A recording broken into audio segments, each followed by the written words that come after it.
This is the Capital K Knitting Podcast. We are in a different location today. Welcome to my bedroom. We purchased a house in May. Well, we moved in May, as a lot of you know, and we've been just kind of renovating room by room, and this room is done. We did this accent wall ourselves and everything ourselves. But it's finally done, and so I have an okay place to record a podcast episode. I don't have a studio room as of yet. I have a space that I'm going to be setting up in that way, but it's just not ready, and it's not going to be ready for a while, and it's already been a hot minute since we've had a podcast episode. I think it's been 6 weeks. And you would think I would have a ton done in that amount of time, but there's not a ton done.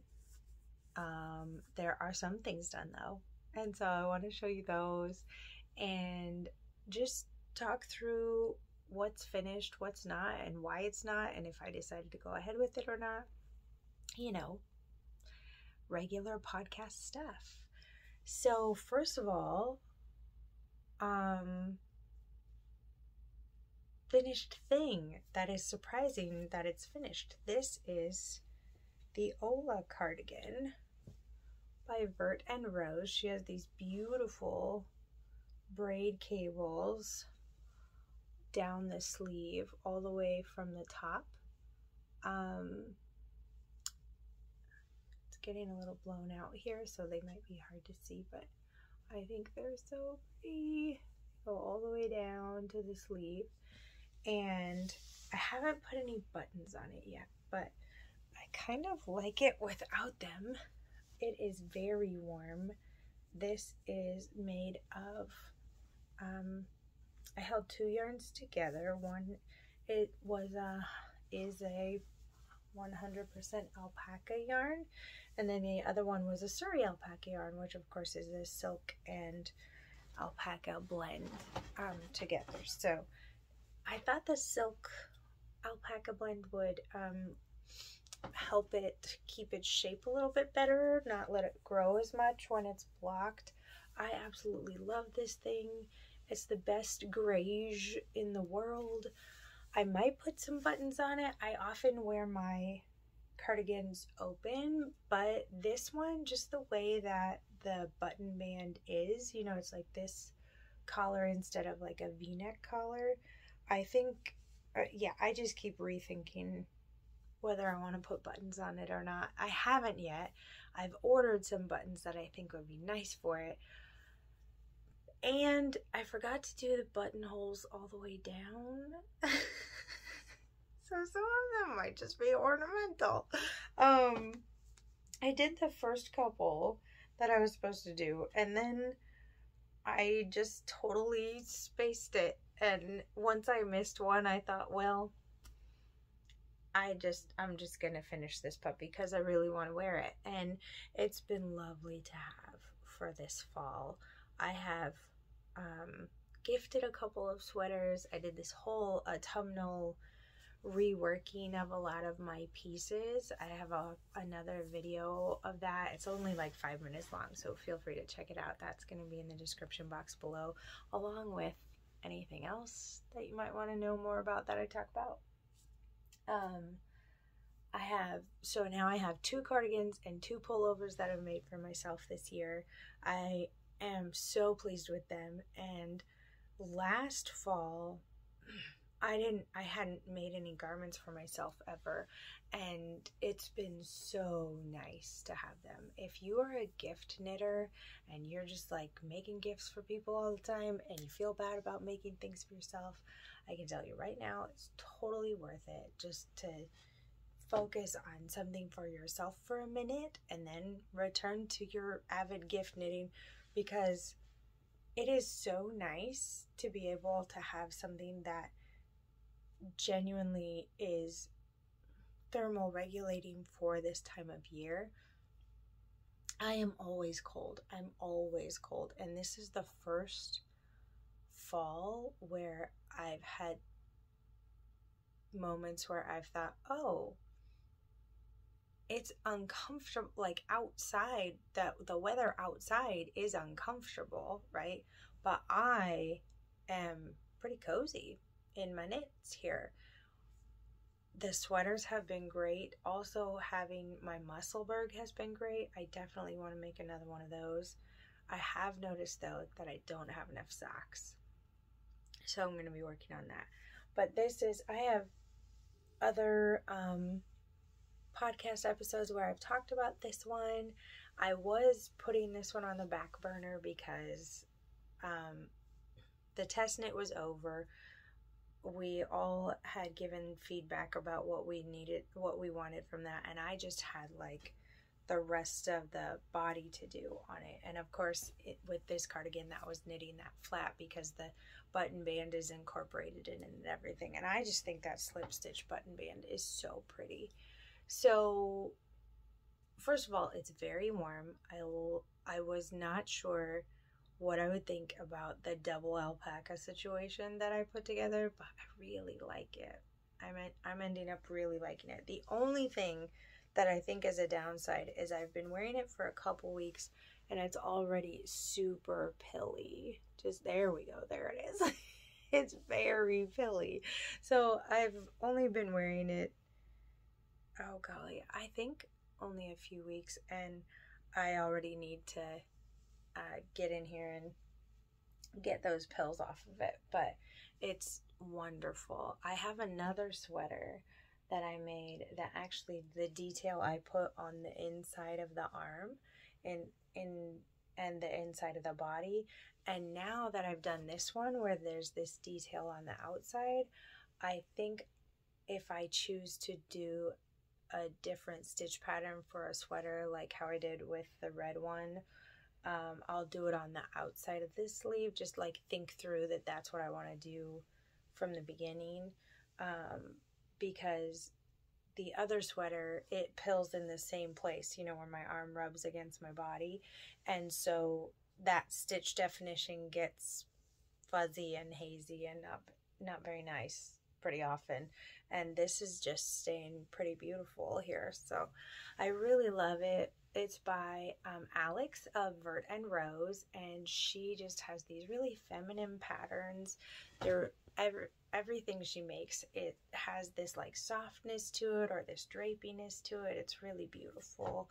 Of course, these braid cables are all billowy, and it's been really nice to have this to just wear.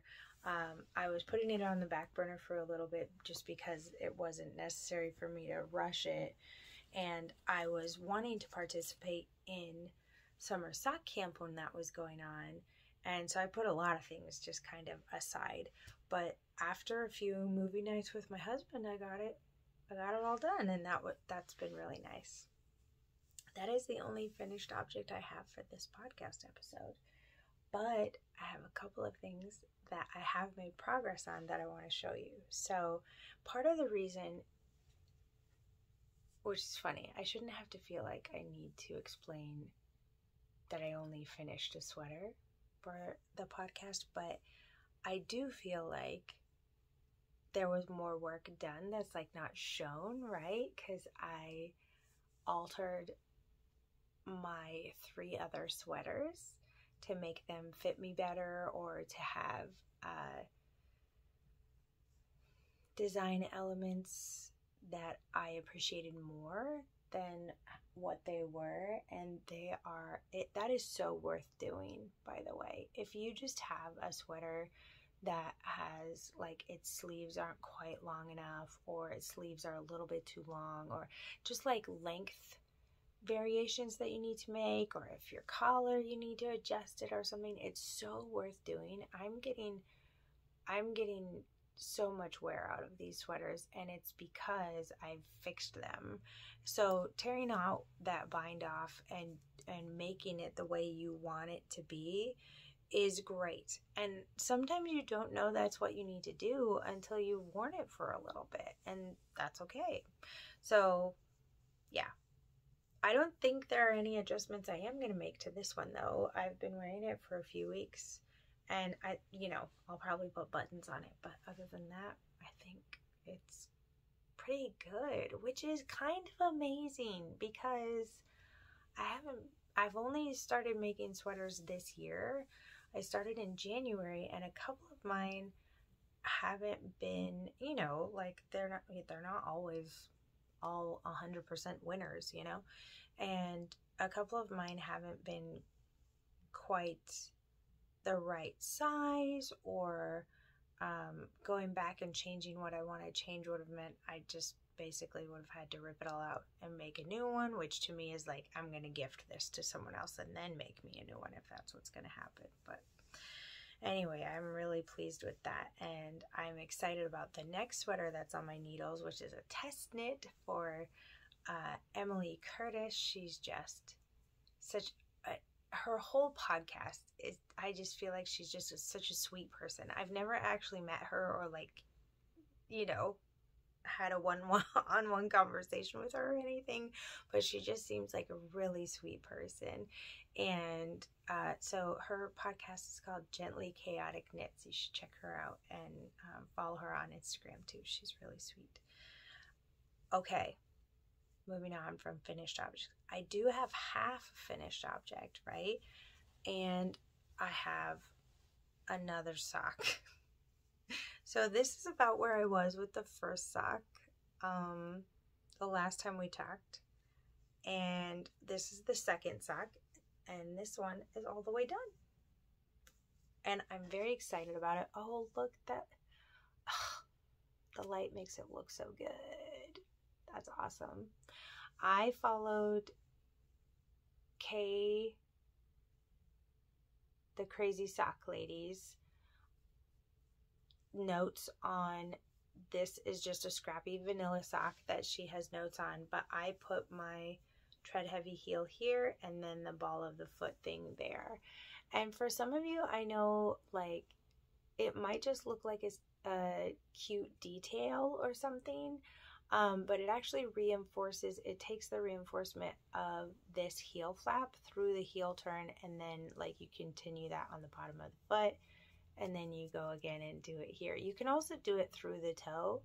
I've seen people do it through the toe and like on the whole toe, which is kind of a cool detail. At that point on the top, it is, I don't know, unless the tops of your toes rub on your shoes, maybe that would make it a utilitarian use for that.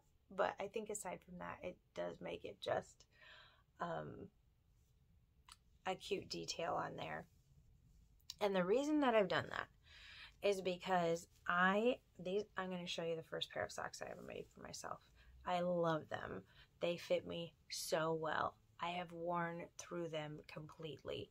So, well, not completely, but this is my patchwork job for my socks because, as you can see, I wear through the heels on them, and I don't wear through the ball of the foot as quickly, but I do that. Those are the parts of my feet that are just always like I'm twisting in my socks on the floor and stuff. It's just silly. So this one I did duplicate stitch over the almost invisible stitches. You could see right through the heel of this sock before. It's actually ridiculous. And then I'm experimenting because you can see where that yarn is. Like, that's the yarn. Look at how thin that is. And I just kind of like threaded it through on part of it instead of doing duplicate stitch. Just, well, number one, because I was kind of done. And number two, because I thought it would be interesting to see like how that wears in comparison to the duplicate stitch thing. In my head, it makes sense that it would wear out faster than the duplicate stitch because with duplicate stitch, you're covering that, right? So it would be protecting it more. But also the friction doesn't just come from the outside of the sock. It also comes from the inside of the sock. So anyway, we'll see. We'll see how those wear out. I would be so sad. I don't know. Do you just like keep patching them? I love these socks. I'll probably just keep patching them. Anyway, I need to wash them. but that's why the tread heavy stitch pattern is so, the tread heavy reinforcement pattern is so helpful. This is a slip stitch one. Of course, you can do an Eye of Partridge version if you want. That's what the pattern itself is, but it's really easy to modify to a slip stitch, obviously. So I love these yarns. They look so good together. These are just Knitted Wit minis, and this is Sweet Georgia yarns in the Tough Love sock base, and the colorway is called Strawberry Tea. I just think that's so accurate. Doesn't it look so cute? So I'm almost done through the decreases of the gusset here, and then I'll just have some foot to make there. And I'm excited about being done with that foot because I feel like I've been hanging on to these little balls of yarn in this bag.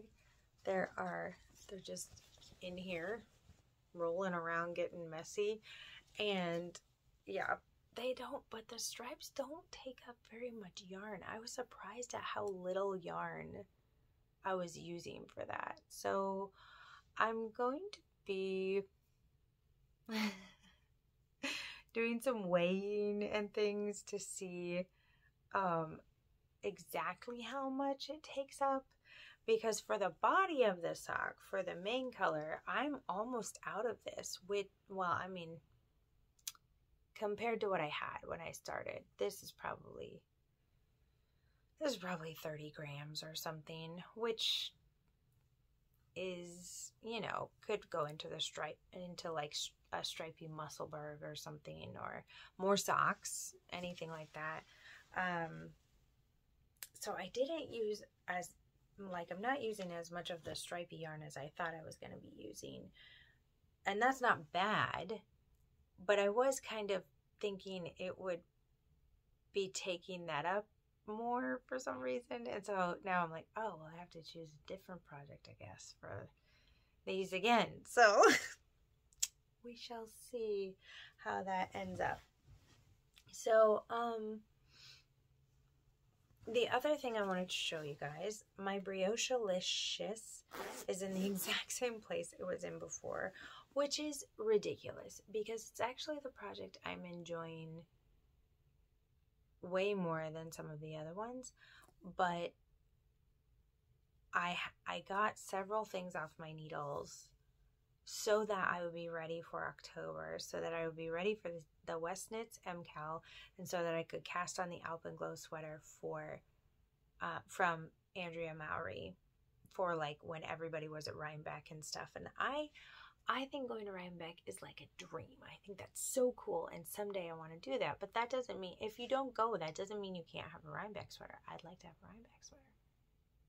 You just knit it around Rhinebeck, right? But Rhinebeck is over, and I didn't cast on the Alpenglow, and I'm probably not gonna finish the West Knits Mystery Knit Along, and I have my reasons for that. It's not because the pattern is bad. It's not because Stephen West isn't a great designer. In fact, this pattern is so cool. Like, it's very cool. It's not because I think it's a bad pattern. It's just because it's for personal reasons. So anyway, the Brioche-licious is just in the same place. So I want to work on it more though, because I have been enjoying it so much. This is the As You Wish shawl that I have other videos about. I'm almost done with clue 4. There are 5 clues, guys, and I'm still kind of bitter about that. I feel like I was trained by Stephen West to only do 4 clues. There are 5 clues with this one, which is fine. Like, it would have been way more knitting per clue if she would have done only 4 clues. But anyway, this is by Lyrical Knits. This is called the As You Wish. It was a mystery knit along. That part is long done. So that's why I didn't say anything about spoilers, because if you participated in it, you already know that it has been done for a very long time.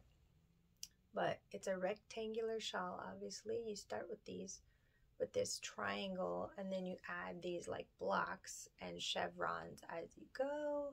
The stitch patterns are all fun and different techniques, and it's really great. I have one more chevron to go before I'm done with clue 4, and then I'm going to be making another video about just what all of that entailed and everything, because I made videos for clue 1 and 2, and I'm going to be making a video for clue 3 and 4, and then probably one for the last one too. That shawl is hopefully going to go to my mother-in-law. I was planning on giving it to her at the beginning of October for her birthday, but I think it's probably going to be a Christmas gift. Okay, let's talk Stephen West Mystery Knit Along. I'm going to show you my yarns real quick. This is, so you have, for those of you who don't know, you have 3 colors for this one. These were my colors, and then I was going to do a contrast color that I kept like going back and forth about. I was thinking I wanted to do this Cordale mohair blend that I got from Kelsey of Knitting Nikabi. I think that would be a cool poppy. It's like this pale mushroom color. It's beautiful, and I'm not going to show the shawl because there's barely any of it done. And those of you who know what clue 1 looks like, then you already know. And those of you who don't want to know won't need to know. But you know what, I'm just going to rip this out while I'm talking to you guys because it's silly for me. I thought I was just going to say that I was going to pause it. And I know that I'm not. I know that I do that pretty often where I say like, oh, I think I'm going to frog it. And then it just sits there for a while because for some reason frogging is like this emotional thing for me. And it doesn't have to be that big of a deal, right? Like if I don't want to do it, I don't have to do it. And it doesn't have to be like the fault of the designer or like that the pattern is just not good. It's okay for you to frog something just because you don't think it's something that you're going to use or wear.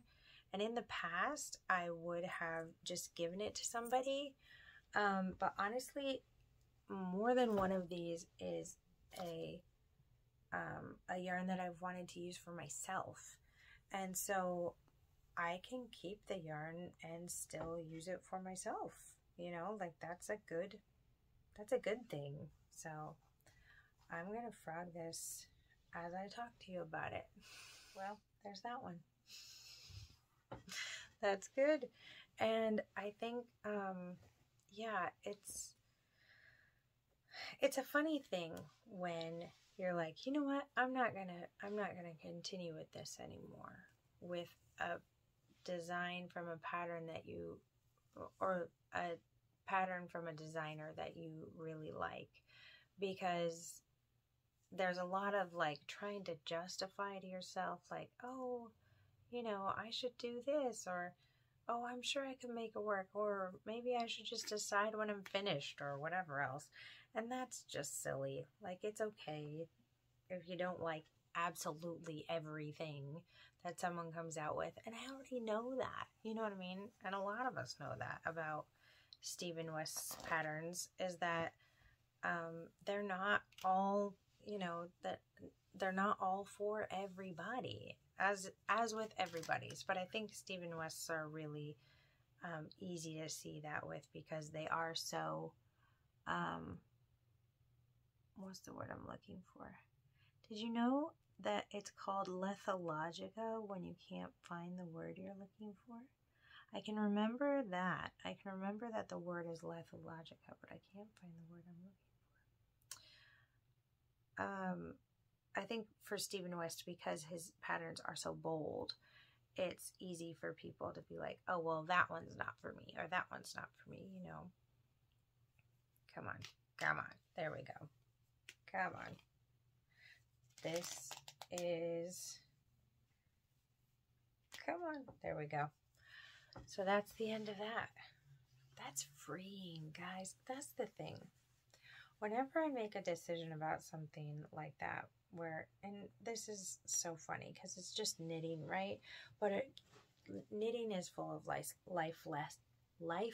lessons for me, that whenever I actually just sit down and do what I've been thinking about doing for who knows how long, even though I have all these things in my head about like, oh, maybe you should finish it. Oh, maybe it would be better if you just paused it. Okay, well, maybe it would be better if like you had more reasons of why you didn't want to finish it right now. It's just silly, you know? Just do it. Just let it go. Just breathe and let it go. It's okay. So I have my Rioshalicious shawl on the needles, but that's in the exact same place. And then I have a test knit for Emily Curtis's dad's sweater, and I don't think showing it to you is going to give anything away because right now it doesn't look like a sweater at all. But this is what I have.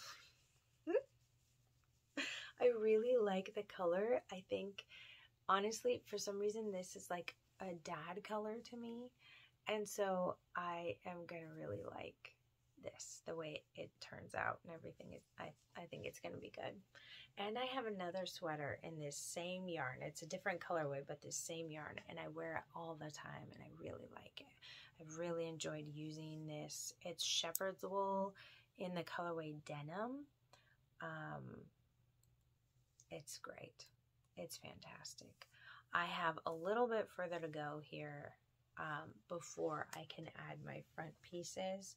And of course, after that, I'll just be doing things in the round, which I think will be a lot faster for me. And honestly, it needs to be a lot faster for me because the test knit deadline is fast approaching. I've messed around too much with other things, and I need to focus on that a lot. The only other things that I have to show you, number one, is plans for Christmas gifts that I have coming up, and then I have one acquisition that I got today that is so wonderful. Before I do that, I'm going to drink these vitamins. Let this be a reminder to any of you who take something every day, whether it's vitamins or medicine or whatever, that go do that if you haven't already today. It's important. And whatever stigma you've grown up with or had to endure, just breathe through it and take what you need to take. The last thing I wanted to show you was, is that grammar correct? The last thing I want to show you is the latest Herbology box from Knitting Nikabi. Kelsey does non-superwash yarns that are, does non-superwash yarns that are naturally dyed. They're wonderful. She has 2 mystery yarn boxes going on this year. They are every other month boxes, bi-monthly boxes, and they're so wonderful. One of them is called the Herbology box, and the other one is called the Mythical Creatures box. And so every month, depending on which one you sign up for, with the Herbology box, the mystery is like what the color will even be, because she actually dyes the yarn with that herb. And with the Mythological Creatures one, the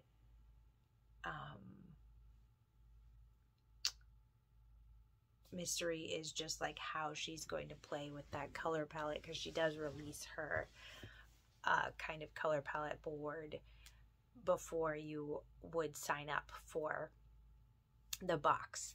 So there's a little bit more of a hint with the Mythological Creatures one. Mythical Creatures. I think it's Mythical Creatures. I'm saying like Herbology and Mythological. I think it's Mythical Creatures. Anyway, she does a fabulous job. Fabulous job. And so with this one was turmeric. So that, of course, that's that root there. She gives you a little card that has a bunch of stuff about turmeric and what it's used for and the history of it and all of that. I absolutely love that. I have a whole like little place on my wall where I've put the last 4. There's one more left of this year. There's one more box left of this year, and I am darned if I don't get it, I'm going to be, it means something crazy happened in my life, because I am set. I am set on having like a whole set. That's what I want. So I'm putting this on my wall next to my other ones. I absolutely love just having those prints on the wall. They just help me become more of the person that I want to be. And it came with some turmeric tea, but it's like this honey chai tea. I love me a good chai tea. So I'm gonna be using this, and she knows I like chai tea, so that's kind of sweet that was the decision that was made over the turmeric tea. Thank you. And then there are some scrumptious things here that came too. This is a turmeric sugar scrub, and this is it's called Turmeric Glow Whipped Body Butter. So I'm gonna be busy primping soon. That's what's just gonna have to happen, you know, because these look scrumptious. It's gonna be wonderful. And then, of course, the biggest deal is the yarn itself. And just prepare yourself. This color is so beautiful. Look at this yellow. I'm going to back up so it doesn't blow out. This yellow, look at it. Can you tell I like this yellow? It's like the same color as the mirror in my bedroom. I love this kind of yellow. It's so, like, to me, it's autumnal. It's like perfect timing. Look at that. Oh my goodness gracious. It's gonna blow out up there. Like here. That's accurate. Look at that. Oh my goodness. Oh my goodness. I've been fangirling over it all day. I get the DK weight because I was obsessed with DK weight for a while, and then I also have been thinking about making a sweater out of all of them, like doing a colorwork sweater out of all of them once I get the last one. I'm not sure if next time I'm going to get the fingering weight or not. I'm still thinking, like, next time she does boxes, she hasn't promised to do that. I'm making plans for things I don't know if they'll happen. I also signed up for her Willy Wonka countdown to the New Year Advent, and I'm very excited about that. I forgot I signed up for that, and then I saw her post something about it recently, and I was like, oh yeah, which will be great, because that means that by the time the Herbology boxes end, I'll still have like a box that's still coming to me. But this is called Golden Rays. The colorway is called Golden Rays, and it's dyed with turmeric. And she always puts on her labels like what everything's been dyed with, and I just think that's really cool, because I know very little about it, and so the more I learn about it, the more fascinated I am with it, and it's just really nice. And it always smells really good, because of course whatever you, eventually it just smells like wool, which also smells good, but whenever it first comes in the mail, it smells like whatever it was dyed with, and it just smells so good. Especially the flower ones that she's done. Those, like, I would open the box and be like, whew, that smells nice. Whew. Now they just smell like wool, but excuse me while I sniff this yarn. Well, that's it. I think I'm going to be reviewing how to adjust podcast schedule stuff for this upcoming year. I have enjoyed this podcast so much. I just don't think, even with how busy everything has been, everything changing, and I still think it's something that I want to do and stick with, and but I think I need to either adjust my expectations around what I am able to do, or adjust the frequency with which I do the podcast episodes. I started out doing them once a month when I first started doing them, and it felt like I couldn't even remember everything that I did at that point.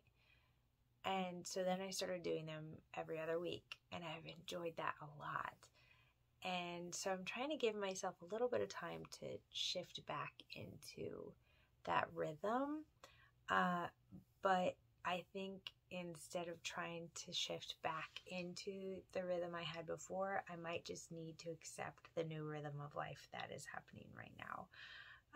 There, probably for the last 2.5 years, I've knit every day. Like every day, I've had at least a solid few hours to be able to knit.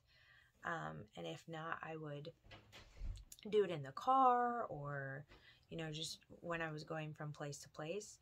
And now life is very different. I have a job that I like.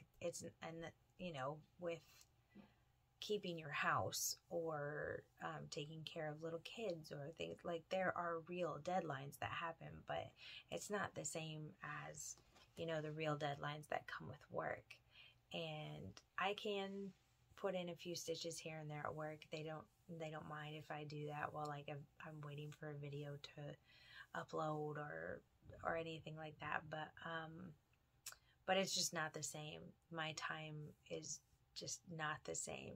And I'm really struggling with it a little bit, because I enjoy this hobby so much, and I would love to know what y'all do around that. Like, what's your hack? Those of you who have people you need to take care of at home, and you have to do your job, do you just stay up all night every night? What do you do? I'm trying to find time. I'm trying to find a new rhythm. And honestly, I think this cardigan only got finished because of Tanya of Karma's a Stitch, her Finish Fridays that she was doing. That's the only reason it got finished. I talk about the movie nights with my husband, but honestly, it started with the Finish Fridays, and then I would just keep knitting while I was watching a movie with my husband. Oh, well, as always, if you made it to the end of the podcast, leave me a little emoji. Thank you so much for watching. I hope to see you guys soon. I'm wanting to put up one more autumnal vlog before the winter hits us here. I'm going on a girls' weekend with my daughters. My mom puts on this girls' weekend in Metamora. As some of you know, she owns an inn there. It's the cutest little thing.